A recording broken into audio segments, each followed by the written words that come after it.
উন্নয়নের পথে এগিয়ে যাওয়ার জন্য জনপথের সম্প্রসারণ ও সংস্কারে জোর দিয়েছে প্রশাসন। তারই মাঝে শহরাঞ্চলে অভিযোগ ওঠে ফুটপাত দখল করে এক শ্রেণীর মানুষ বেআইনি কাজ করছে, সাধারণ মানুষের চলার পথে বাধা তৈরি করছে। তাই মুখ্যমন্ত্রী মমতা বন্দ্যোপাধ্যায়ের নির্দেশে নগর জীবনের গতি বাড়াতে রাস্তার দখলদারি হটানোর কাজ চলছে জোর কদমে। কলকাতার মতোই জেলাতেও এই দখলমুক্ত করার অভিযান আলাদা নজর কাড়ছে। যুগের সঙ্গে তাল মিলিয়ে গতি বাড়ানোর চেষ্টা যেমন চলছে, তেমনি মানবিক মুখ বজায় রেখে অন্যত্র প্রকৃত হকারদের বসানোর কাজও সমান তালে চলছে। আর্থসামাজিক এই ভারসাম্য বজায় রাখার এই কাজ চলছে পূর্ব বর্ধমানেও। তবে রাজনীতির রং না দেখেই সরকারি জমি বা জায়গা উদ্ধার করা হচ্ছে। এখন অভিযান স্থগিত রেখে 1 মাস পরিস্থিতি পর্যালোচনা করা হচ্ছে। বিচ্ছিন্নভাবে অভিযান যে চলছে তাতেও সব দিক খতিয়ে দেখা হচ্ছে।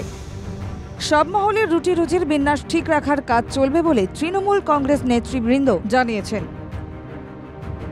এটা তো মুখ্যমন্ত্রী মমতা বন্দ্যোপাধ্যায়ের নির্দেশের পর সারা রাজ্যে বিভিন্ন জায়গাতেই ওটা সুব্রত শিশু ক্লাবের পক্ষ থেকে ওখানে তাদের পাশের জায়গা ফাঁকা, সেই জায়গাটা করছে, কিন্তু সেটা স্টপ অর্ডার নোটিশ জারি হয়েছে। তার পরবর্তী ক্ষেত্রে কাজ এখনো বন্ধও রয়েছে, আমরা দেখতে পাচ্ছি। এবার পুরো প্রশাসনের দায়িত্ব এটাকে উদ্ধার করা।